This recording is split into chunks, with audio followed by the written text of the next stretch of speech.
नमस्कार। आप सभी का भारत के सबसे बड़े लर्निंग प्लेटफॉर्म अनअकैडमी पर बहुत बहुत स्वागत है। मेरा नाम नूर आलम। आज के इस सेशन में हम लोग बहुत ही इंपॉर्टेंट प्रश्नों पर बात करेंगे जो कि वर्ल्ड ज्योग्राफी यानी विश्व भूगोल से संबंधित होंगे। क्योंकि जैसा आपको सबको पता है कि आपका एग्जाम 14 मई को है, यानी 14 मई को है, और आज से आपके पास 30 दिन अप्रैल के बचे हुए हैं और 13 दिन बचे हुए मई के, यानी जो पढ़ने वाले 14 दिन तो एग्जाम है। तो आपके पास 43 दिन बचे हुए हैं आज। इनमें जो 44वां दिन होगा वो आपका एग्जाम का है। तो कुल मिला के आपके पास 43 दिन बचे हुए हैं, और इन्हीं 43 दिन में हम लोग ज्योग्राफी से जितने भी क्वेश्चन प्रीवियस ईयर में पूछे गए हैं, चाहे वो इंडियन ज्योग्राफी के हों या वर्ल्ड ज्योग्राफी के हों, उनको आपके साथ यहाँ पर डिस्कस करेंगे। तो इसीलिए ये सेशन बहुत ही इंपॉर्टेंट रहने वाला है। इसे पूरा देखिए, और पूरी यानी जो भी क्वेश्चन है वो आप देखिएगा। एक लेवल के क्वेश्चन है जो कि आपके एग्जाम में पूछे जा चुके हैं, उन्हीं को शुरू करते हैं। चलिए। और आपके स्क्रीन पर पहला सवाल यह है कि एशिया का प्रवेश द्वार कहलाता है, यानी कि आपको ये बताना है कि एशिया का प्रवेश द्वार किसे कहा जाता है। यानी जिस तरीके से कह सकते हैं एशिया का एंट्री गेट, यानी अगर हम लोग प्रवेश द्वार की बात करते हैं किसको कहा जाता है, ये बताइएगा जल्दी से। आपके पास ऑप्शन है तुर्की, जापान, ताइवान और सऊदी अरब। बताएं। देखो, आपने देखा होगा कि जो तुर्की है ये आपका एशिया में भी आता है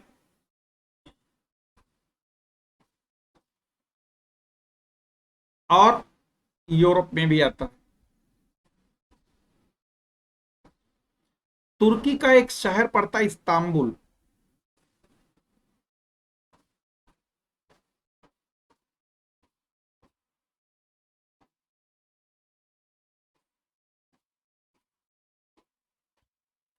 जो इस्तांबुल है वो तो यूरोप में है, और शेष तुर्की एशिया में है। इसीलिए तुर्की को एशिया का प्रवेश वो एशिया का प्रवेश द्वार भी कहते हैं। और दूसरी बात एक और, इसे तुर्की को यूरोप का बीमार भी कहा जाता है।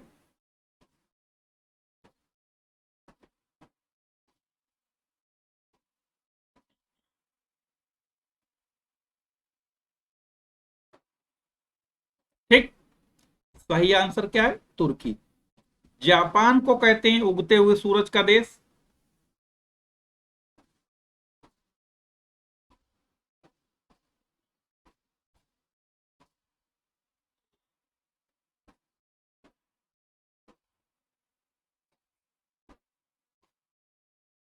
अगला है, तड़ित झंझाओं के देश के नाम से जाना जाता है। यानी जो तड़ित झंझा हैं वो उनके नाम से कौन सा देश जाना जाता है? थाईलैंड, भूटान, नेपाल या म्यांमार। बताएं। तड़ित झंझा जिसे अंग्रेजी में थंडर स्टॉर्म कहते हैं, बताएं बच्चा जल्दी से बताएं। मुनी, जीके 360 डिग्री, बताएं।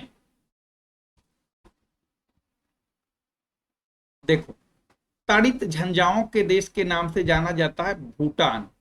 और भूटान एक पहाड़ी देश है, यानी पहाड़ों पर बसा हुआ, खासतौर से हिमालय में। और दूसरी बात, एक लैंड लॉक्ड कंट्री यानी भू अवरुद्ध देश है ये।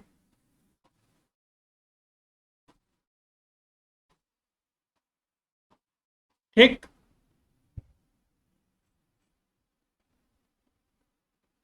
विश्व के किस देश में चाय की सर्वाधिक पैदावार होती है? ऑप्शन है ब्राजील, श्रीलंका, भारत या चीन। बताएं। बताएं, जल्दी से बताओ बच्चा, किसमें होती है? देखें कौन बताएगा। देखो, ब्राजील में कॉफी सबसे ज्यादा होती है,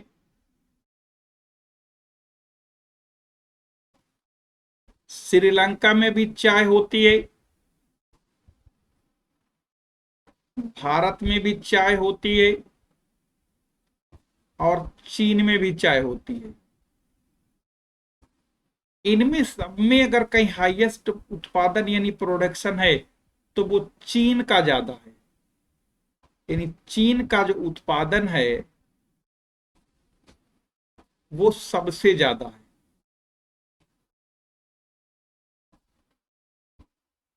एक जमाना था भारत का हुआ करता था, अब नहीं।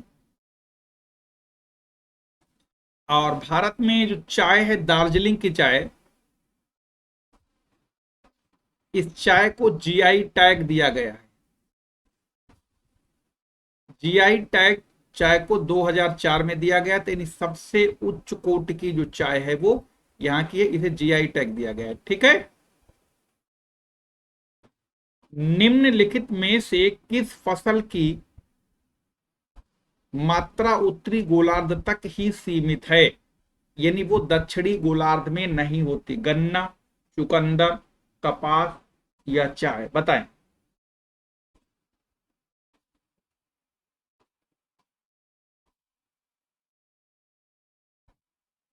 बताइए।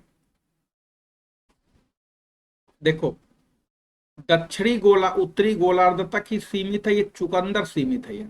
और चुकंदर से चीनी बनती है।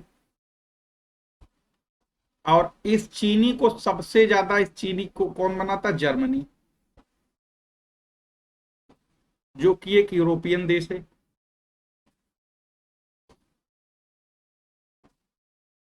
ठीक है।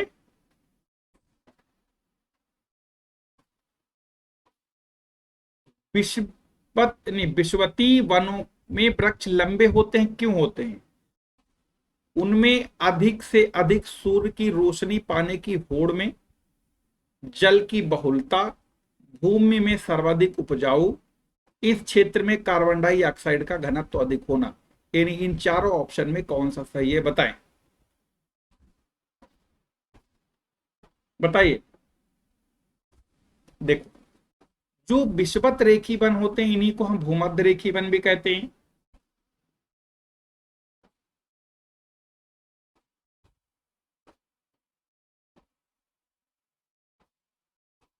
इन्हीं को सदाबहार वन भी कहते हैं।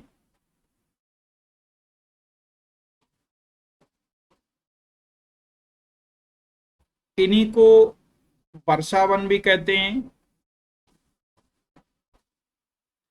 इन्हीं को तेलबा कहते हैं। इन्हीं को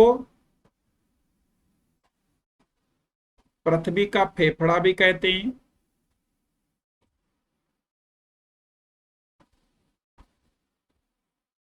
तो होता क्या है, इतना ज्यादा इक्वेटर के पास तापमान और वर्षा बहुत पर्याप्त मात्रा में रहती, इसलिए ये वृक्ष बहुत लंबे होते हैं।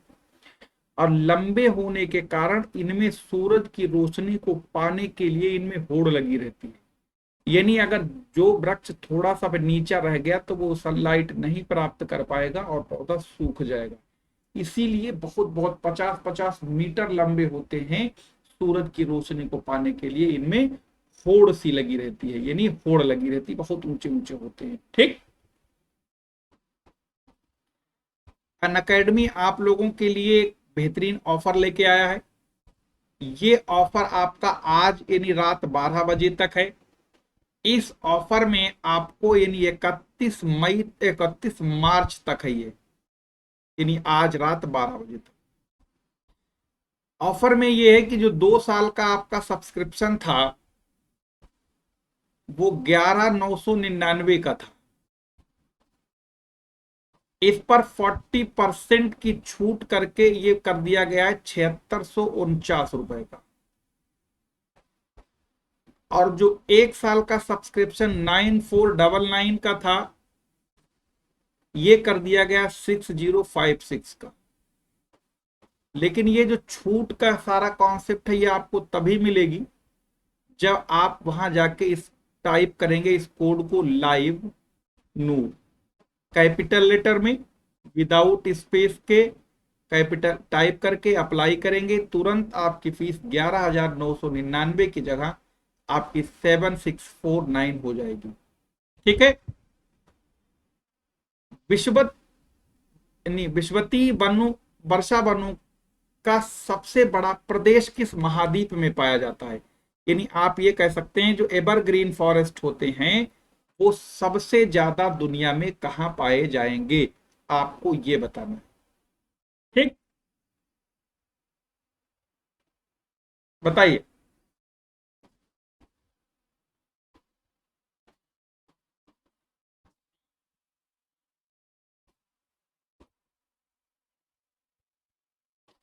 जो एवरग्रीन फॉरेस्ट होते हैं उनका सबसे ज्यादा जो है वो क्षेत्र मिलता है ब्राजील में।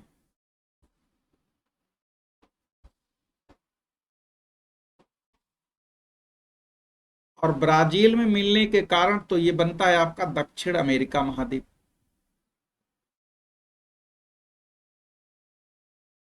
यहां पर जो जंगल मिलते हैं उन्हें कहते हैं सेल्वा। साथ ही साथ इन्हें कहा जाता है पृथ्वी का फेफड़ा, याद रखिएगा।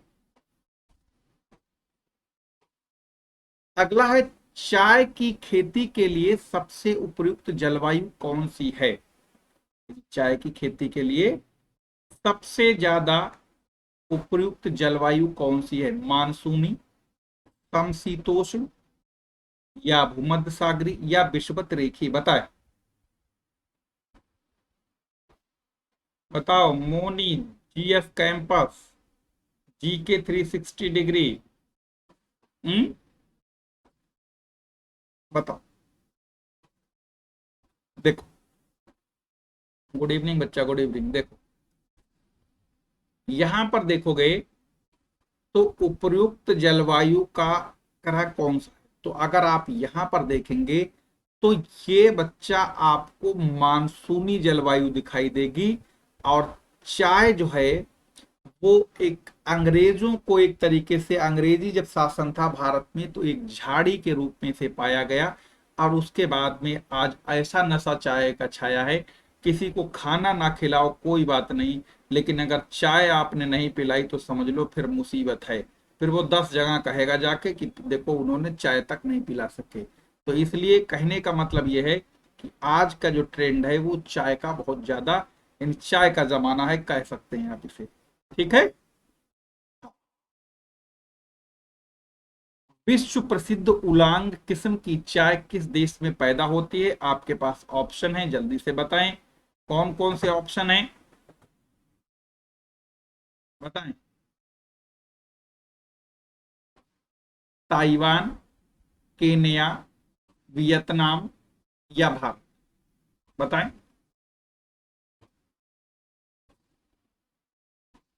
देखें कौन बताता है सबसे पहले।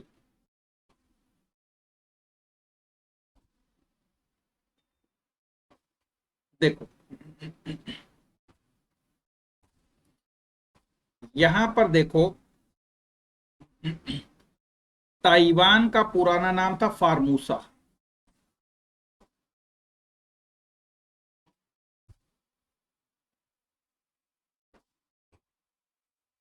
और यहीं पर जो चाय मिलती है उसे कहते हैं उलांग चाय। क्या कहते हैं? उलांग।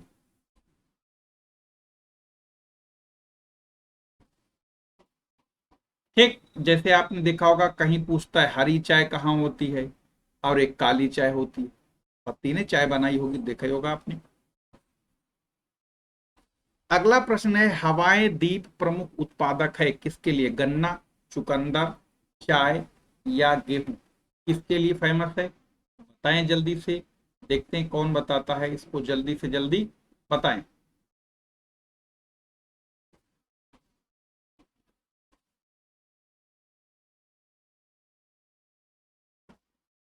बताइए।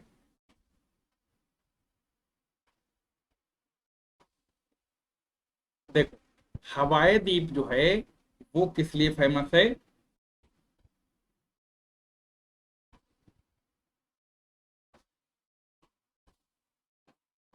कहाँ है? गन्ने के लिए। यानी हवाई द्वीप जो अमेरिका का एक राज्य है,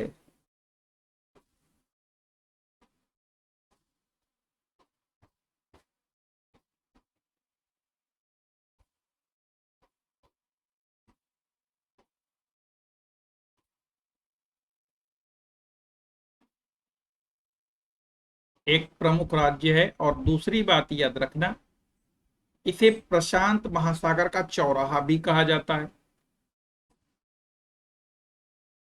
प्रशांत महासागर का चौराहा।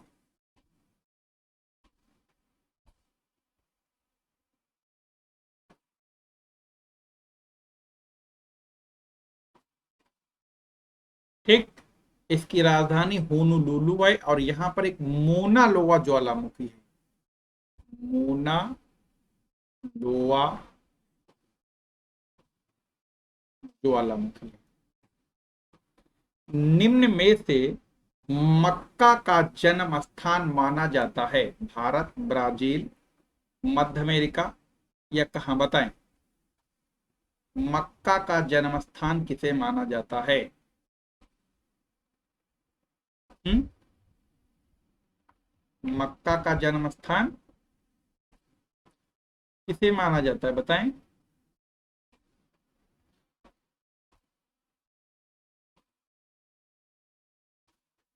बताइए।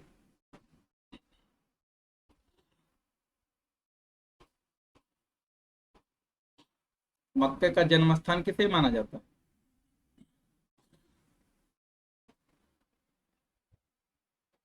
मक्का का जन्म स्थान माना जाता है ब्राजील को। ठीक। मक्का और सबसे ज्यादा अगर उत्पादन पूछ ले तो अमेरिका का है।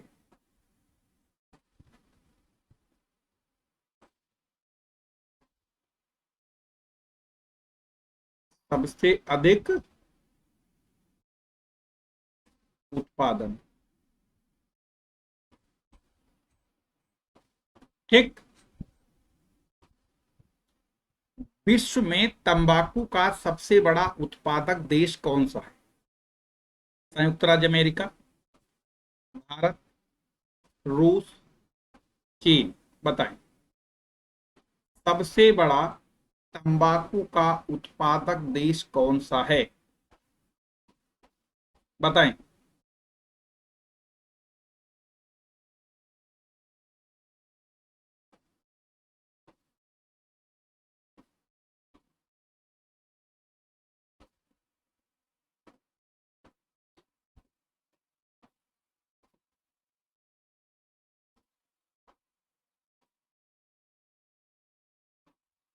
बताएं। सबसे बड़ा तंबाकू का उत्पादक देश कौन है? हम्म? देखें कौन बताता है।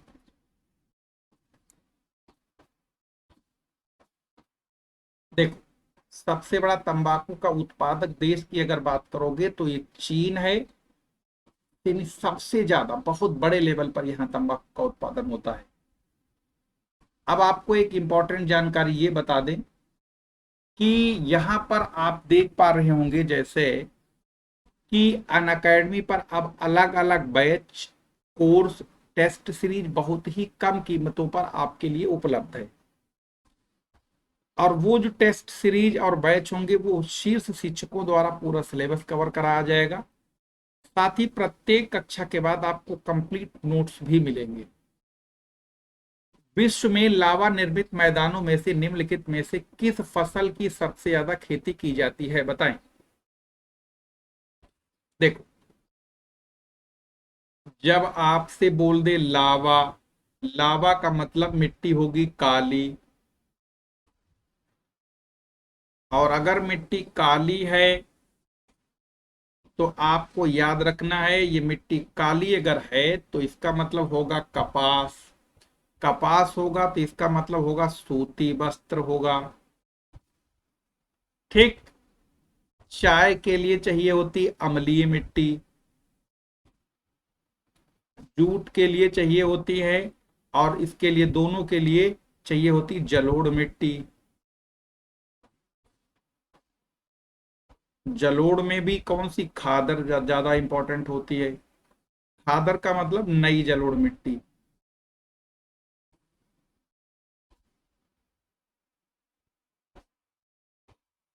ठीक। विश्व का सबसे बड़ा कॉफी उत्पादक देश कौन सा है? सबसे बड़ा कॉफी उत्पादक देश, कॉफी मतलब चाय कॉफी वाला, तो इसका आंसर है भारत, ब्राजील, पेरू, अर्जेंटीना। कौन बताएगा? Moni, GS campus, GK 360 degree, बताएं। देखो,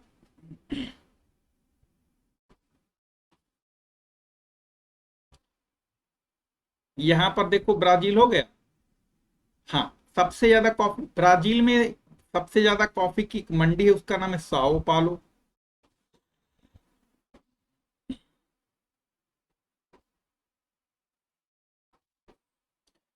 यहाँ पर सबसे जो एक्सपोर्ट किया जाता है उस बंदरगाह का नाम है सेंटोस, इसे कॉफी पोर्ट कहते हैं।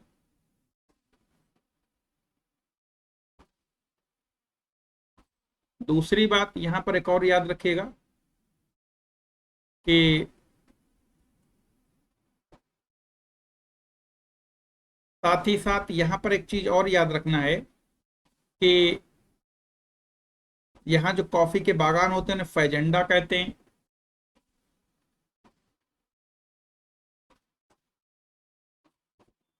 ठीक।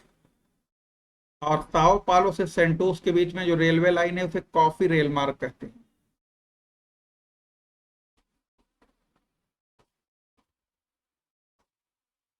ठीक। अगला है कि निम्नलिखित में से किसे झीलों के देश के नाम से जाना जाता है? निम्नलिखित में से किसे झीलों के देश के नाम से जाना जाता है, बताएं।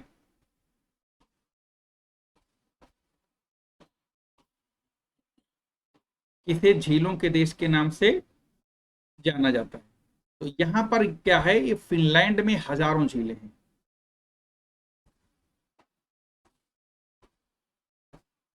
इसे लैंड ऑफ थाउजेंड लेक भी कहा जाता है, तो इसलिए इसे याद रखना है। ठीक है। निम्नलिखित में से किसे अग्निद्वीप के नाम से जाना जाता है? आइसलैंड, आयरलैंड, इटली या जापान, बताएं। देखो, ये जाना जाता है आइसलैंड को, और आइसलैंड क्या है? ये उत्तरी अटलांटिक में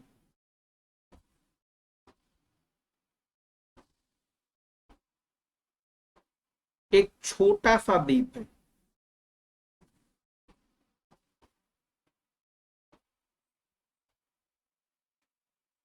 ठीक। आइसलैंड। अफ्रीका का सींग में किसे सम्मिलित नहीं किया जा सकता, बताएं। अफ्रीका के सींग में किसे सम्मिलित नहीं किया जा सकता, बताएं। देखो, अफ्रीका का मैप कभी आपने गौर करके देखा होगा, कुछ ऐसे है।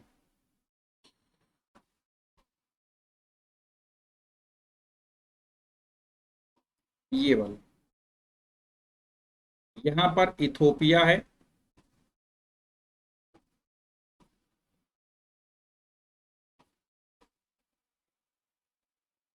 जिबूती है,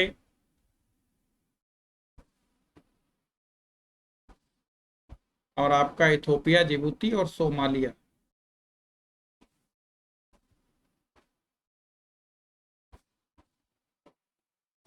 ठीक। इनको कहा जाता है हार्न ऑफ अफ्रीका। इसको सूडान को शामिल नहीं करेंगे। ठीक। हालांकि देखा जाए ऑस्ट्रिया भी शामिल है इसमें, यहां पर जिबूती होना चाहिए था, अब सही होगा। अगला है, निम्नलिखित में से कौन सा एक यूरोपीय देश में शामिल नहीं है? इनमें कौन सा यूरोपीय देश में शामिल नहीं है? स्वीडन, नीदरलैंड, बेल्जियम या लग्जमबर्ग, बताएं।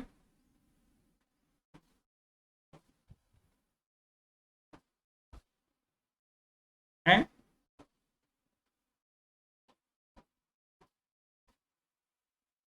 बताएं, सूडान, नीदरलैंड, बेल्जियम, लग्जमबर्ग, कौन नहीं शामिल है? सूडान शामिल नहीं है, बाकी सारे शामिल हैं। आप लोगों के लिए एक जो अचूक नाम से एक टेस्ट सीरीज है, वो आपको 99 रुपए में मिल रही है। और ये 99 रुपए में भी आपको छूट मिलेगी लाइव नूर। जैसे ही आप इस रेफरल कोड को डाल के अप्लाई करेंगे तो आपको ये छूट मिल जाएगी। और इससे आपका पूरा का पूरा यूपी पीसीएस का जो बैच है वो पूरा का पूरा आपको मिल जाएगा। सदाबहार वन, सदाबहार किस्म के वन पाए जाते हैं कहाँ? मानसूनी जलवायु क्षेत्रों में, भूमध्य रेखीय क्षेत्रों में, या विश्व भूमध्य सागरीय क्षेत्रों में, या मरु क्षेत्रों में? बताएं कहाँ पाए जाते हैं, जल्दी से बताएं, देखें कौन बताएगा। देखें जल्दी से बताएं कौन बताता है, बताएं। तो सदाबहार एवरग्रीन फॉरेस्ट कहाँ मिलते हैं? विषुवत रेखी वनों में, इसीलिए इनको विषुवत रेखी वन भी कहा जाता है।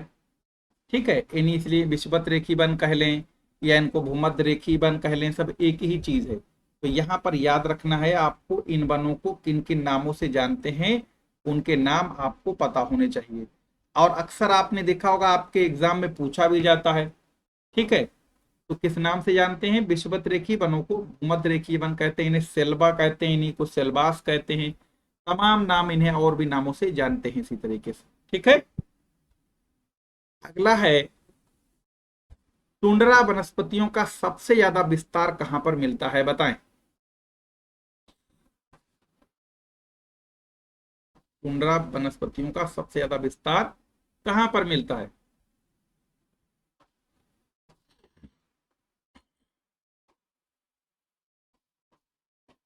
बताएं।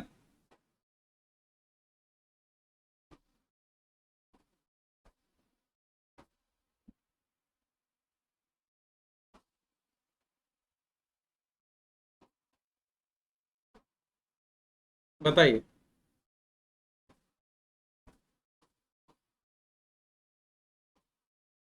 तो ये मिलता है सबसे ज्यादा कहां? ये रूस में मिलता है। ठीक, अगला, संगमरमर की भूमि किसे कहा जाता है? इटली, जर्मनी, फ्रांस या स्पेन? बताएं।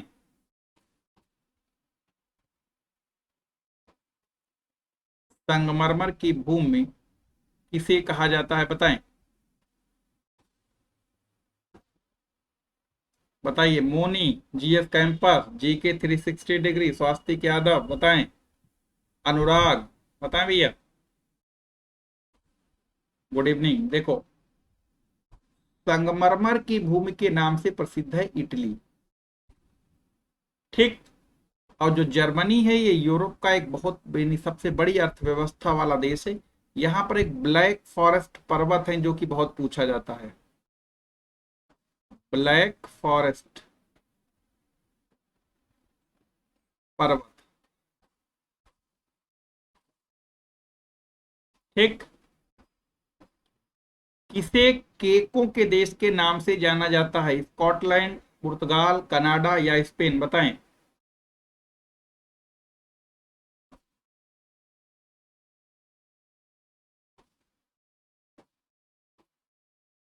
बताइए।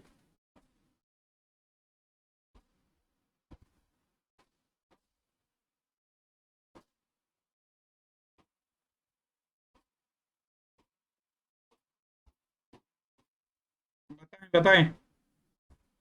तो इसे कहते हैं स्कॉटलैंड को। किसे कहते हैं? स्कॉटलैंड को कहते हैं।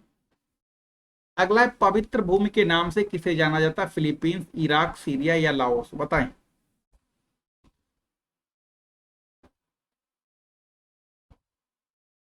देखें कौन बताएगा। पवित्र भूमि, लैंड ऑफ होली, ये फिलीपींस में एक जगह पड़ती, यरूशलेम। ठीक, जो कि काफी विवादित जगह है, तो वहीं पर इसे कहा जाता है। ठीक है, और सीरिया जिसका पुराना नाम शाम है। लाओस दक्षिण पूर्व एशिया का एक भू अवरुद्ध देश है।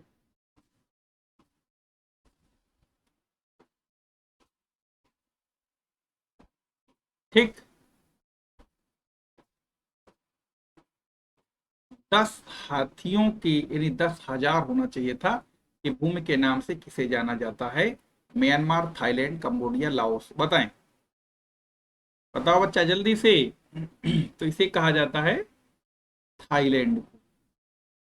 ठीक। अगर आपसे कोई पूछ ले सफेद हाथियों की जमीन, तो भी यही कहलाएगा।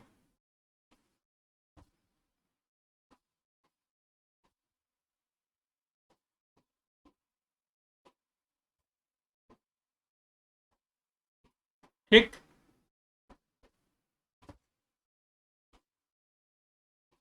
विश्व में प्राकृतिक रबड़ का सबसे बड़ा उत्पादक देश कौन सा? इंडोनेशिया, मलेशिया, भारत या थाईलैंड? बताएं।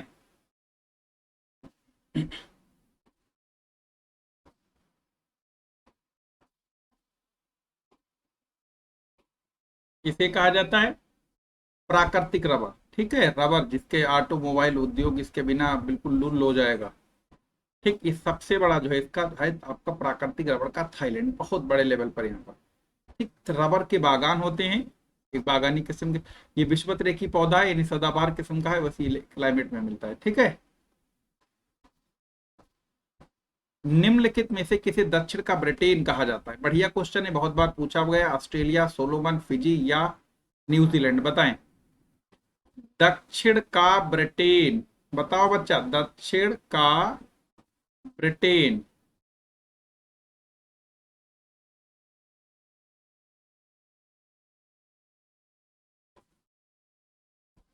बताएं।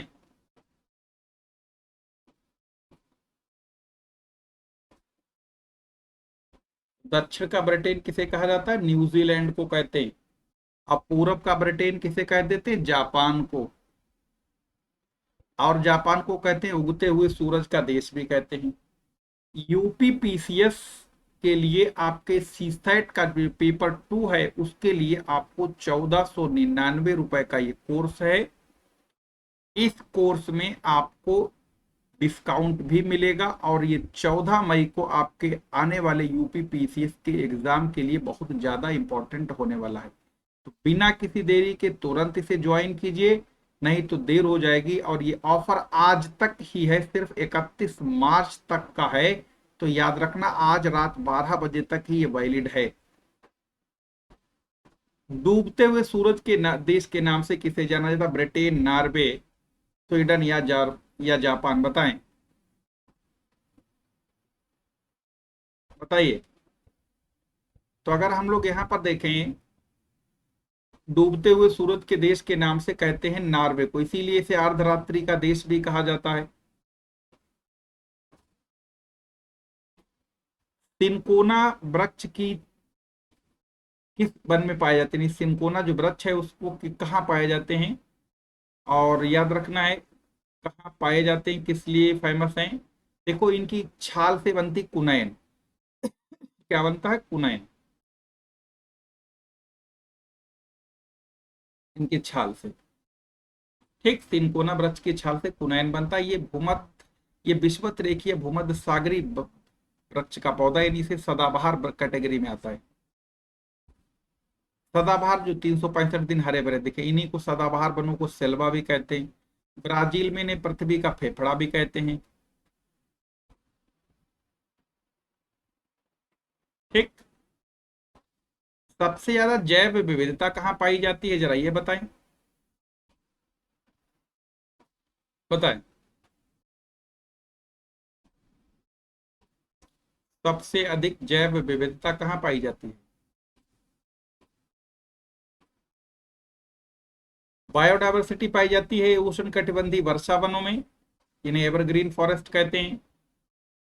और इसी और सबसे ज्यादा ये नहीं, ये इतने घने होते हैं यहाँ पर, बिल्कुल एकदम जमीन नीली हरी दिखाई देती है। साथ ही साथ ये पूरी दुनिया का 20% ऑक्सीजन भी जनरेट करते हैं, इसीलिए इन्हें विश्व के पृथ्वी का फेफड़ा भी कहते हैं। प्राकृतिक वनस्पति का सर्वाधिक विकास क्षेत्र है? पतझड़ वाले one, taiga one, tundra one, prairie one? कौन से हैं बताएं तो। प्राकृतिक वनस्पति का सबसे ज्यादा कौन सा है? हम्म प्राकृतिक वनस्पति का सबसे ज्यादा जो है वो आपका टैगा वनस्पतियां होती हैं। निम्नलिखित में से दक्षिण का ब्रिटेन, जैसा भी है इसको करा चुके हैं, ये कहलाता है न्यूजीलैंड, दक्षिण का ब्रिटेन।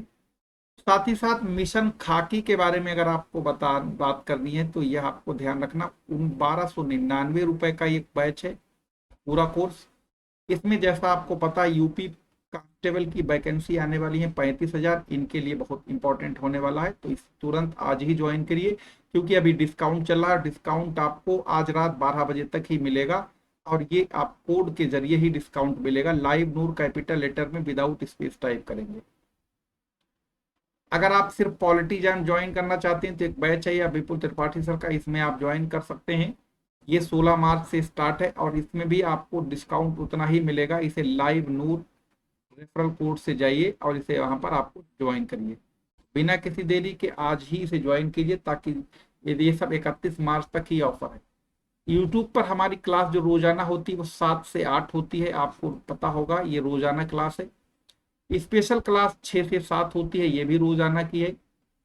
दूसरी बात, जो प्लस कोर्स है अचूक वाला, उसकी क्लास 9:30 बजे से होगी, कल से 9:30 से होगी 11 तक, तो आप छोड़ना ना भूलिएगा। उस क्लास को जरूर जरूर देखिएगा, क्योंकि आपका वो रिवीजन बैच है और आपके लिए बहुत इंपॉर्टेंट रहने वाला है। ठीक है, फिर मिलेंगे किसी नए वीडियो में इसी तरीके की जानकारी के साथ। साथ साथ आप सभी से अपील है कि वीडियो को ज़्यादा से ज़्यादा लोगों को शेयर करिए। चैनल को अगर सब्सक्राइब नहीं किया है तो सब्सक्राइब कर लीजिए, वीडियो को लाइक कर दीजिए, और जितना भी आपका फेसबुक, ट्विटर, इंस्टाग्राम, जहां जहां आप सोशल मीडिया से जुड़े उस वीडियो इसको शेयर करिए, ताकि और भी लोग जुड़ेंगे। इसी तरीके की आपको इन्फॉर्मेटिव जानकारी इस वीडियो पर आपको मिलती रहेगी। धन्यवाद।